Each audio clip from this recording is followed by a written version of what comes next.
Our third speaker this morning is Kim Kruse. She is the Director of Corporate and Foundation Relations here in Central Development. And a fun fact I learned about Kim is that she really likes trying new things, which is how she decided to do Top 10 Talks this fall. Please welcome Kim, who will be talking about the X Factor.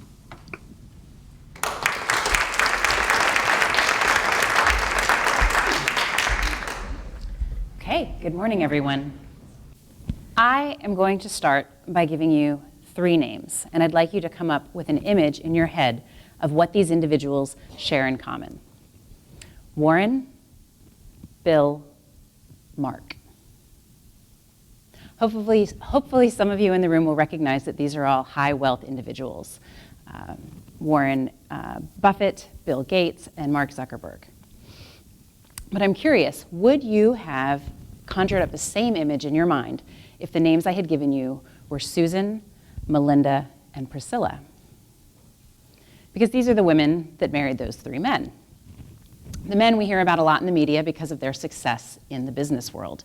And they have made names for themselves as philanthropists.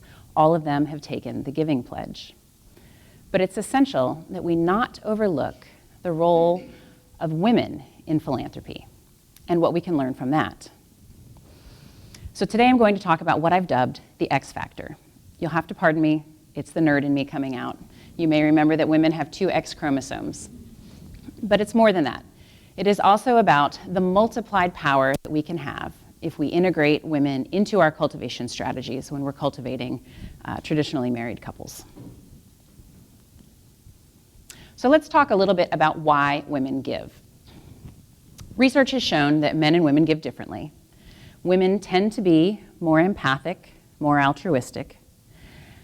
They tend to focus their giving more on helping others and lifting others up, while men tend to focus more on the financial benefits. I can say that this certainly holds true for me. This is a picture of me and my best friend Jenny at our 20th reunion from Smith College. Jenny is the reason, ultimately, that I am here standing in front of you today. When we were seniors, she signed on to be the head of our senior class gift team, and she asked me if I wanted to join her. Ask people for money? No way, I said. But then I reflected on it, and I thought, I was at Smith because of women who came before me, who opened their checkbooks and made gifts so that students like me could have the financial assistance that I needed to attend that college, because I grew up as the daughter of a single mom who was living, raising us on a secretary's wages. So I wouldn't be at Smith if it wasn't for the women who came before me. And so it's this idea of giving back and building on what others have started that drew me into fundraising, and that then later I was able to leverage into a career in fundraising. So I want to explore that and some other hallmarks that are key with women and how they give and why they give. We'll go back to the original 3 women, and we'll start with Susan Buffett. Susan Buffett married Warren in 1952. As many of you may know, Warren Buffett went on to found Berkshire Hathaway and to become amazingly successful and wealthy from it. Susan was also a director on the company board, and so she held shares of her own. So the 2 of them had their own independent wealth. Warren was criticized regularly in the press for not giving away any of this ever-growing wealth that he had. Susan, on the other hand, didn't want to wait. So when the children were grown, in 1977, she moved to San Francisco so that she could focus her time and her money on the causes that mattered to her.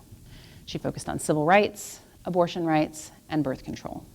It was perhaps unconventional to move across the country and live someplace that your husband wasn't, but it worked for that couple. And she went on and had a very successful life as a philanthropist. Ultimately, she passed away in 2004. And at the time, she was the 17th richest woman in the world.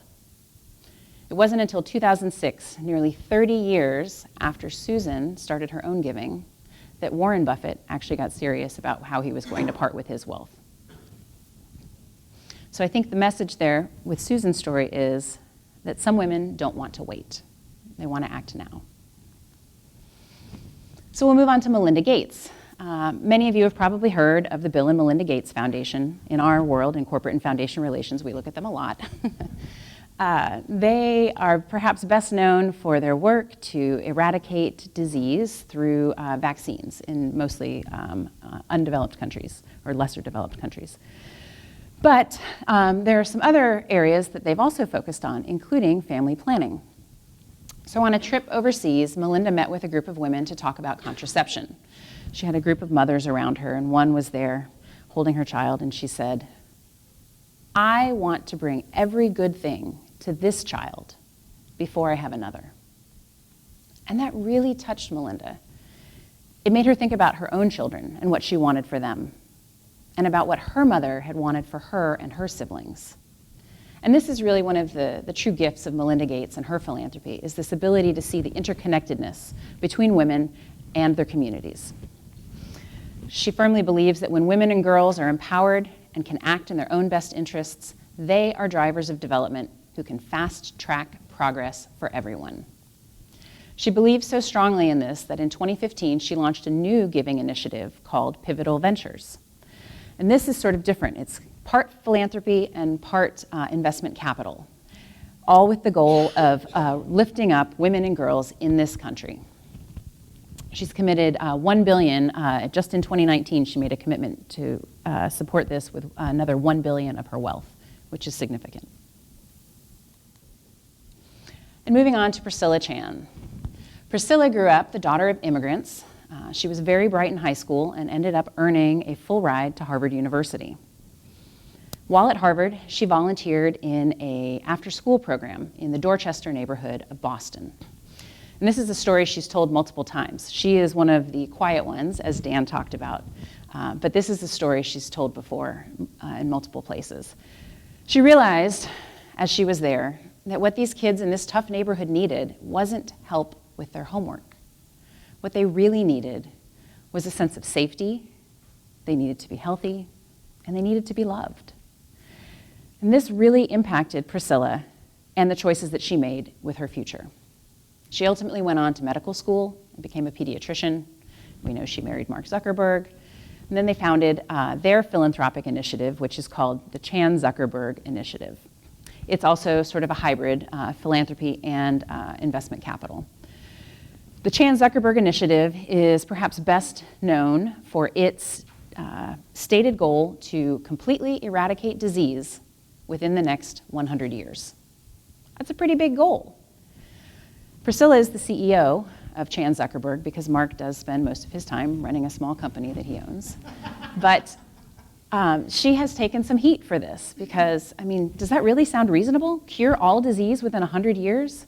But Priscilla is adamant about this. She says, we have what we need. We cannot wait. We must start now. Even if we don't know exactly how we're going to get there at this point, start with a single step. So of course, not all women have the same deep pockets that these three women have. But there are lessons that we can learn from these women and others of how we can multiply what we've learned here into strategies that we can put into place here in our work and development. So let's talk a little bit about the research. If you're interested in more, the Women's Philanthropy Institute at Indiana University is a wealth of knowledge on women and philanthropy. So I encourage you to check out their website. That's where this graphic is from. So one of the things we know is that women's wealth is rising. At the current point, women make or influence 90% of all philanthropic decisions in this country today. 90%, that's a lot.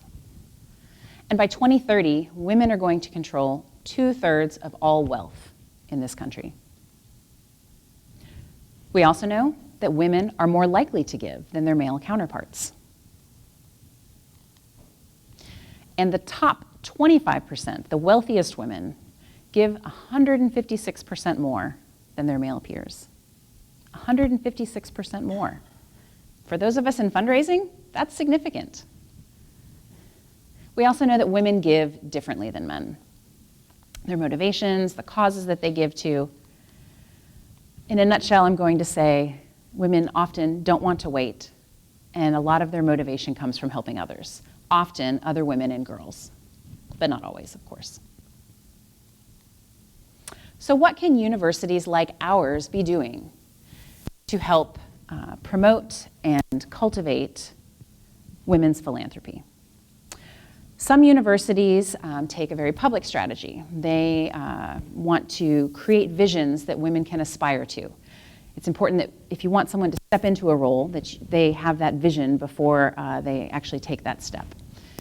Positive psychology, right? So UCLA has their women's philanthropy group, and for 25 years, it has been promoting stories of women and their successes in philanthropy and leadership and decision-making in the UCLA community. So that's one example. Another is that women often enjoy collaborating and learning together. So other universities will utilize what we call giving circles, where women join together, pool their resources, everyone puts a little bit of money into the pot, and then decide together how the money will be put to use. So those are two suggestions that universities can use. There, of course, are more. But no matter what we do, it's important that we keep the future in mind. Because women, as we move forward through the end of this campaign and into the next, women increasingly will be filling our fundraising pipeline. It's essential that we not overlook them as part of our cultivation strategy. We want to have this multiplied effect. So as I've said earlier, don't wait. Start now. Look for connections and believe in the power of giving to change our world. Thank you.